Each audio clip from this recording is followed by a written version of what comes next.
Welcome friends, in this section we are going to talk about nuclear weapons and chemical and biological weapons, which together are called as weapons of mass destruction. We start with the nuclear weapons. Basically, nuclear weapons are of two types. One is the fission bombs, which use fission alone, whereas the thermonuclear bombs use fission to ignite fusion. Nuclear weapons are weapons of mass destruction in contrast to conventional warfare.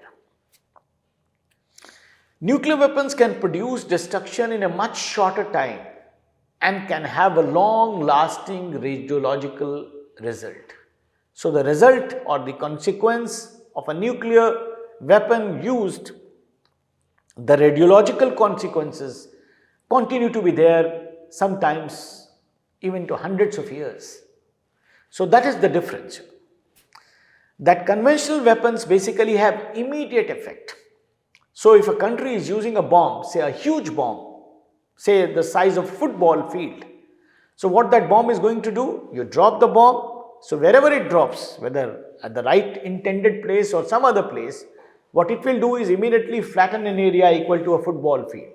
So whatever happens, whatever structures are destroyed, people are killed or injured or whatever property is destroyed, the effect is going to be immediate. That's all. You drop the bomb, whatever damage is done, it's finished. Now if you use a nuclear weapon, the effect is not only immediate, everything is destroyed immediately, fine, but then the effects are going to be there for, as I mentioned, hundreds of years. So the effects are consequential and they go on being there for a long time. We all know that nuclear weapon was dropped on Hiroshima and Nagasaki in 1945. But even today, we find that the water there still remains to be affected by the radioactivity. The soil is still affected. Still, we have people or children getting born there who have a lot of congenital problems, The number of people having cancers is much higher than other places. And all kinds of diseases which are serious diseases and a lot of congenital deformities are found in people only because of that bomb which was dropped, say around 80 years back. And that effect is going to be there for perpetuity, for a long time. So therefore, that is the reason, why a lot of people argue that nuclear weapons are immoral, whereas conventional weapons are moral. Now, it's very interesting. How can weapons be moral? They say that conventional weapons are moral because they are supposed to be used usually in a war situation.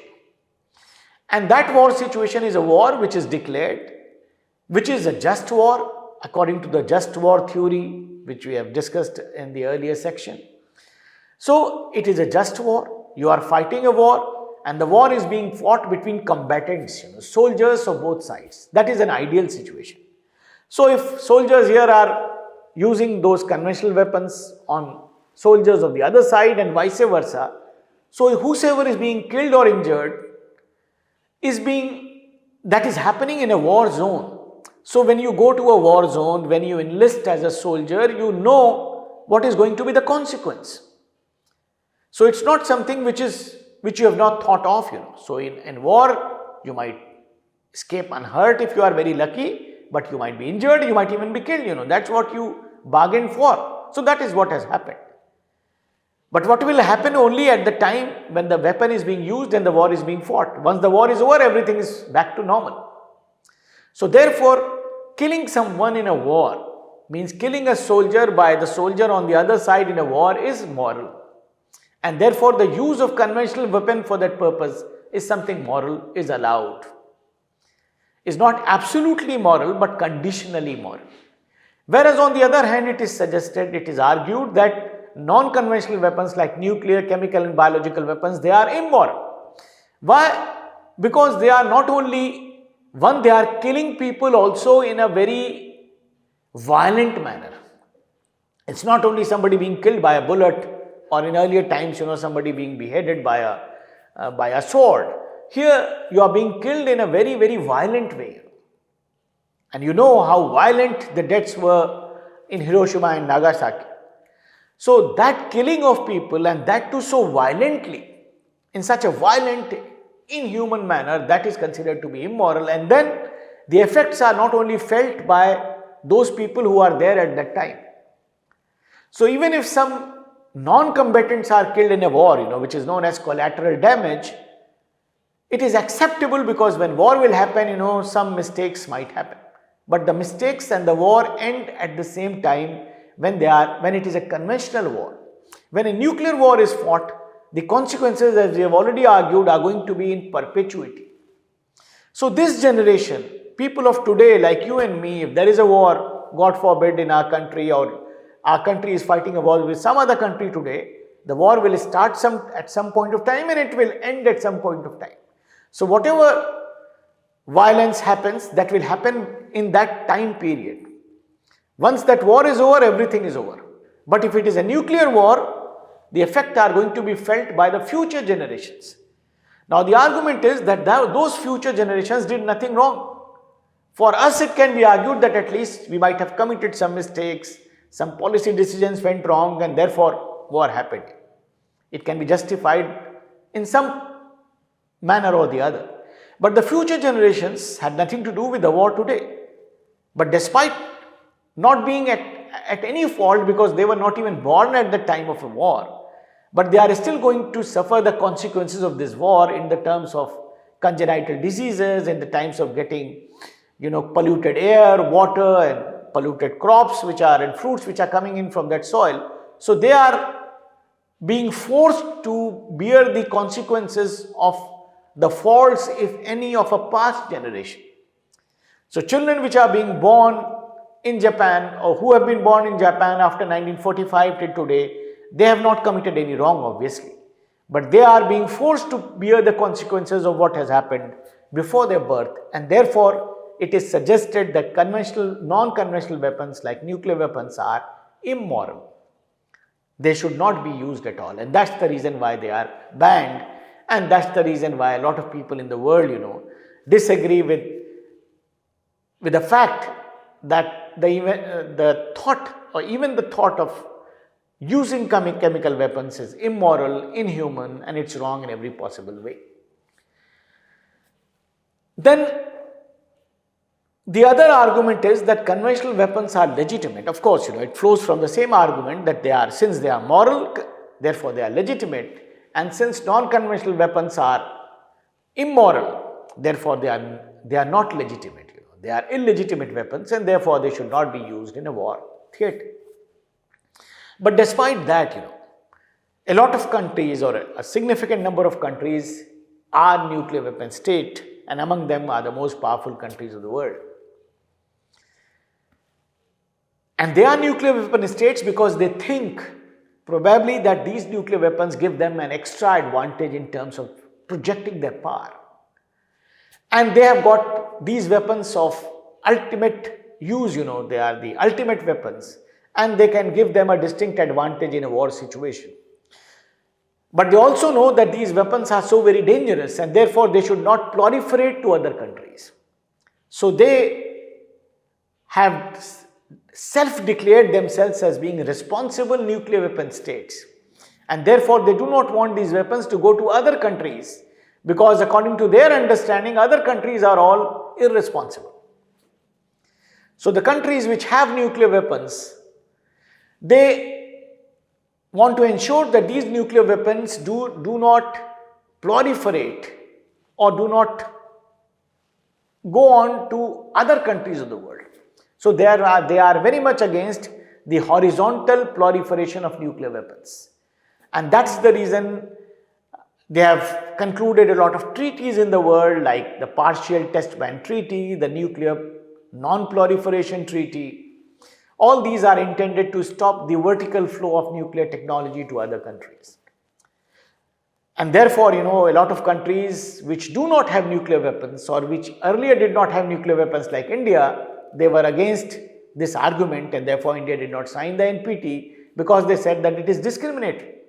The Indian argument was that if nuclear weapons are bad, then they are bad for the whole world. Nobody should have them.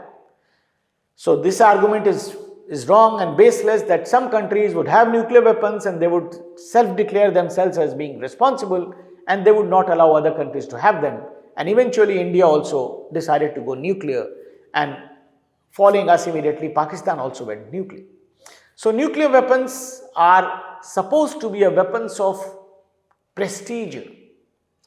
They give you the argument is that they give you that special status in the world, that respect in the world, because you have got those nuclear weapons which can be used in situations when your existence as a country or when your most vital interests are threatened.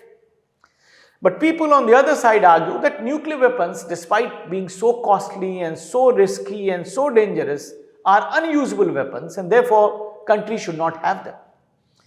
Their argument is that nuclear weapon is a weapon of ultimate use. That is the argument which is given by people who have nuclear weapons.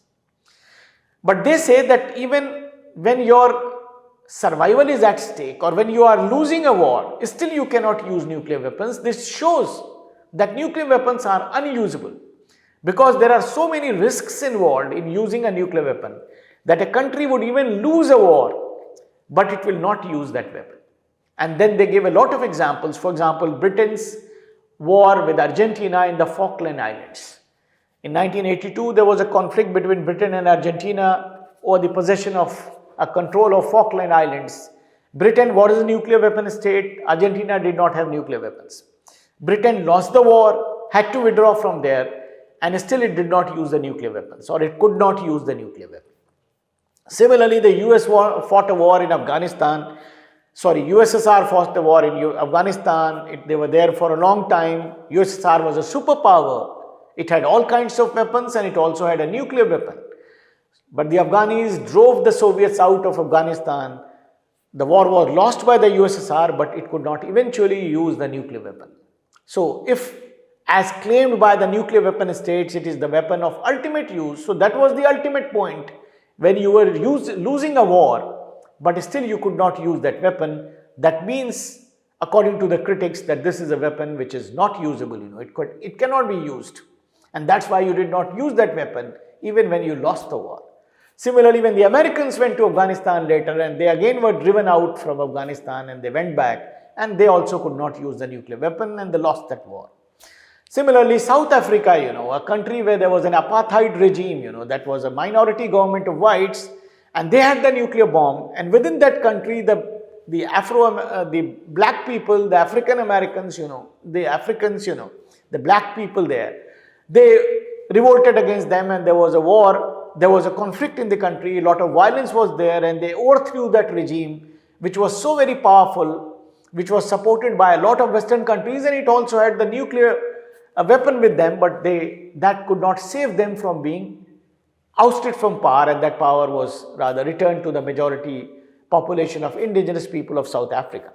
So all these examples are given to illustrate, and there are many other examples of China and other countries where they lost a war, they had to withdraw from a country, but they could not use that nuclear weapon.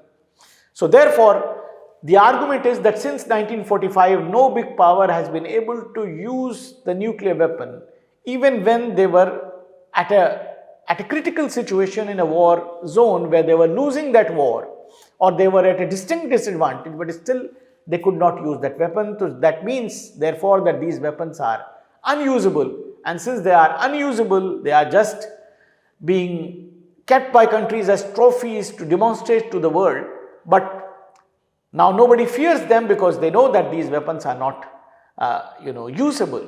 So therefore their argument is that these nuclear weapons should be abolished because they are unusable in a war theatre. Similarly, the other argument is that nuclear weapons are harmful to the environment. Conventional weapons also could be harmful to the environment, but relatively less harm is caused to the environment. But as we just now discussed about Japan, that nuclear weapons would pollute with radioactive material the water, the land and the air and the sea, and that pollution remains there for generations. And that leads to a lot of diseases and other problems with people, and therefore it is harmful for the environment. Even the disposal of fuel or the waste fuel which comes after the nuclear weapon is structured by a country, The disposal of that nuclear waste is again a big issue, where to dispose it. So that again is a nuclear environmental hazard, because if you put it in the soil, it remains radioactive for hundreds of years. So that again, puts a lot of questions as to how that nuclear fuel has to be disposed of. Earlier, the Western countries, when other people in the world were not so much informed and conscious about the dangers and hazards of this, the Americans went and disposed it off or buried it off in certain countries of Africa, but slowly people are getting aware of that. And that is becoming a big issue as to where, you have to dispose those nuclear fuel material or the waste material when you are using that nuclear fuel. So there are a lot of questions, with nuclear weapons, and therefore it is suggested that it is something which is so very dangerous, so very harmful, and we need to understand that it is something which is not worthwhile to have. So that is the reason, why a lot of arguments are given against nuclear weapons. The other important thing which needs to be understood is that nuclear weapons are not like other ordinary weapons. Like if a country has a conventional bomb, it takes that bomb and delivers it somewhere. Whether it falls on the target or not, that country which is using that weapon is not affected in any possible way. Even if there is an accident, of course, the damage is very limited.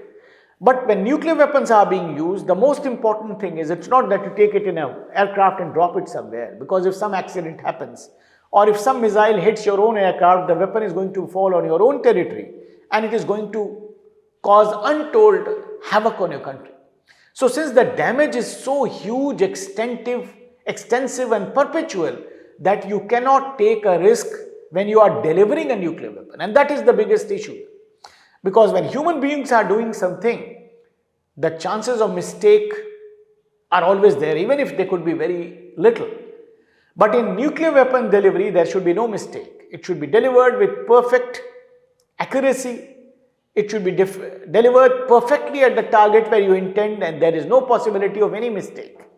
And every day we hear that the best technologies of conventional weapons, whenever they are being used in a war theatre, there are all kinds of issues with them, with their accuracy, with the way they are fired, with how they misfire, how they hit ordinary citizens, how they fall on the wrong targets, and all kinds of things happen. But that should not be there with nuclear weapons. So therefore, usage or the delivery of nuclear weapons is the most important issue, other than possessing nuclear weapons. And if a country does not have that delivery system, its nuclear weapon is almost like a showpiece, because you have the nuclear weapon, the world knows it, you have it, but you don't have a credible technology to deliver that nuclear weapon on the adversary. And if the technology which you have is not credible, it is of very little use to you, except to tell the world that this is a weapon, we have a crude delivery system, so we will deliver this weapon, we will also die, maybe you will also get finished, so you need to fear us because we have such a dangerous weapon with us. But otherwise, the delivery system has to be perfect, it has to be credible, and the finally most important thing is that the country which has a nuclear weapon should have a credible second strike capability. Now, what does this second strike capability mean? It means that even if the adversary or the enemy hits your weapon depot, wherever the nuclear weapon is kept, you will always have a very credible second place where a second set of weapons would be hidden, and you can use that to destroy the adversary. Unless you have it, you cannot create a fear or a deterrence in the minds of the adversary.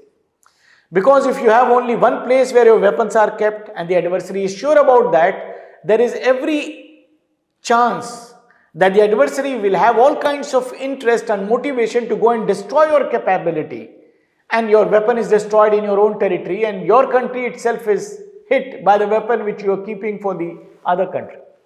So even if the other country was otherwise not planning to hit you, it has all incentives to go and hit you because it knows it can destroy your nuclear program or your nuclear weapon. It was something which the Israelis and the Americans did in relation to the Iraqi nuclear weapons program, or a very nascent nuclear weapon program in Libya, where they got hint that some kind of a clandestine nuclear program was starting in these countries, and therefore they went and destroyed that facility.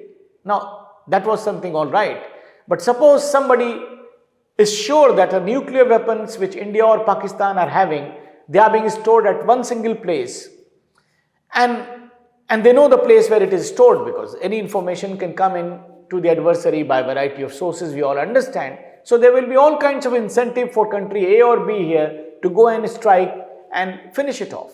So you need to necessarily have a second strike capability, that the adversary knows that even if we destroy their capability, they have something else hidden somewhere else, and they would come back and hit us and destroy us and finish our country.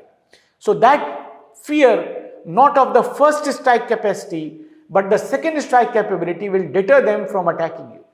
So that is something which is very important, that which we need to understand in relation to nuclear weapons.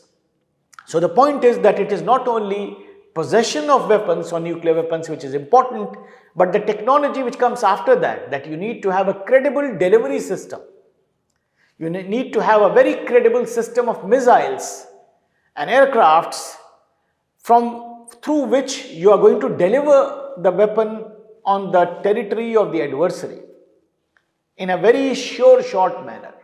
So you have those kinds of missiles or aircrafts or delivery systems at land, at sea, and in the air, through which you will deliver them. And then you have a very credible second strike capability where your weapons are hidden at different places in the country, and the adversary cannot possibly know all those places. So only then it makes you technically secure in terms of your nuclear weapons, and it technically would deter the adversary from attacking you. Although there are a lot of other questions, but this is all what we need to understand about nuclear weapons and how they are important and how they are to be used. The next category of weapons in this are chemical weapons. Chemical weapons are also weapons of mass destruction.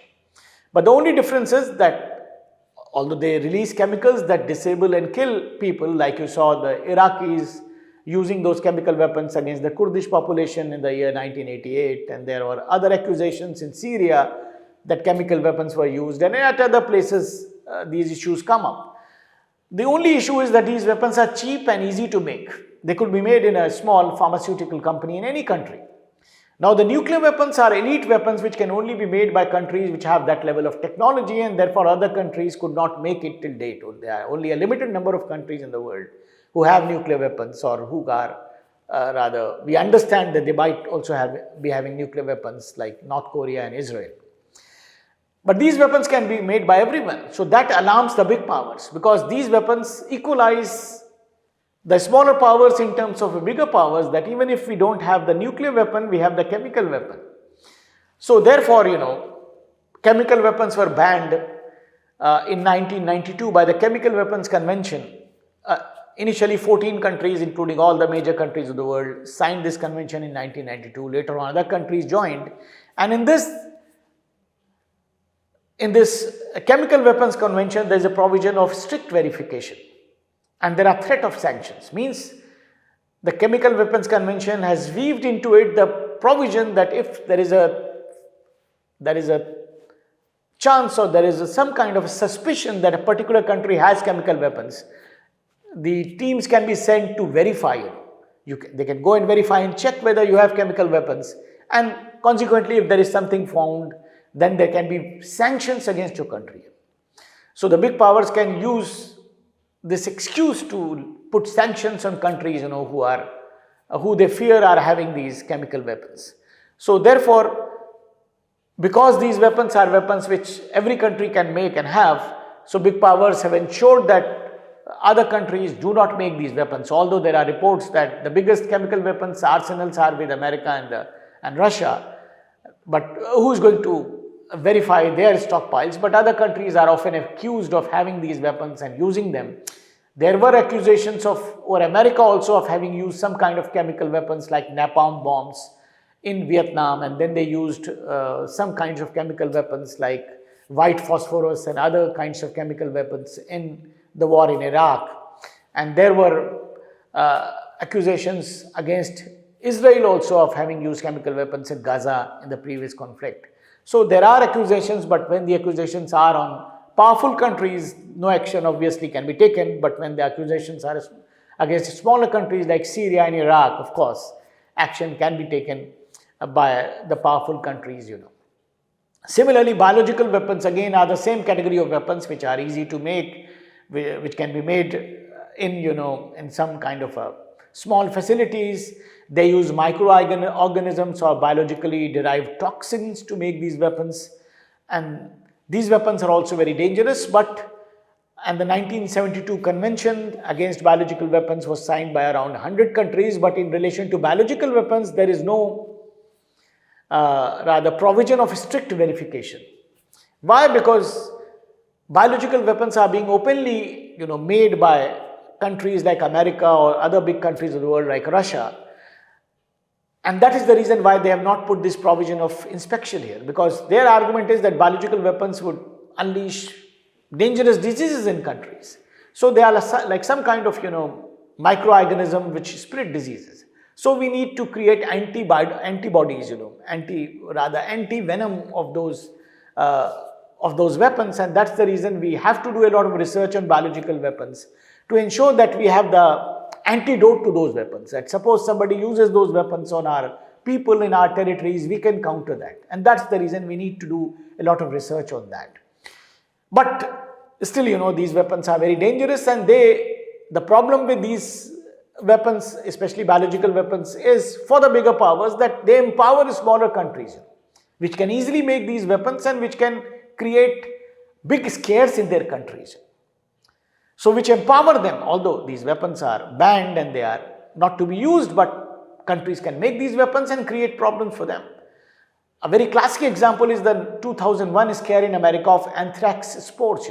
There was a rumor in America, or some information came to the intelligence agencies, that certain postal letters, America uses a lot of postal letters, US Postal Service is one of the biggest earners in America. So still a lot of letters and material in America is rather exchanged through the postal system. So some posts which arrived in the offices of some senators or congressmen were supposed to have those anthrax spores. Now anthrax is something banned, which is with the US military only, but it was somehow smuggled and got in the hands of some non-state actors who have still not been traced.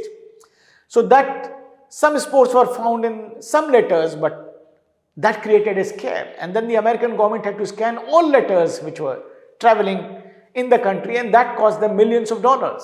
So a superpower like America, which is so very powerful, was apparently powerless in the face of a scare, where maybe somebody, some individual somehow got hold of some spores and maybe put them in 2-3 envelopes and posted them to different senators or big people in America, but that led to a situation where the government had to invest so much of money and so much of a scare was created.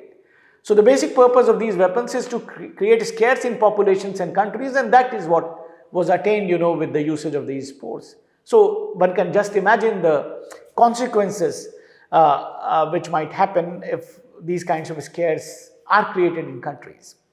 So therefore, biological weapons obviously are extremely rather dangerous, like chemical weapons. But the problem with these two categories of weapons is that these are certain things which can be easily made, not only by weaker and less powerful states, but they can also easily be in the hands of non-state actors. That is the biggest problem. That if terrorist groups or other such groups get hold of these weapons and decide to use them, and there have been small instances where these weapons or some kind of weapons of this kind have been used by non-state actors in certain instances, like they were used in the subway in Tokyo a few years back, and as I mentioned about the anthrax issue in America, so it is something extremely dangerous. So therefore, these are the three categories of weapons like chemical, biological and nuclear weapons, which together are grouped in the category of non-conventional weapons or weapons of mass destruction. The most prominent among them, of course, are the nuclear weapons. So this is the basic discussion about what these weapons are and how dangerous they are and how they are rather people are giving arguments against the possession, development or usage of nuclear weapons, and of course the other category of weapons which are weapons of mass destruction. Thank you.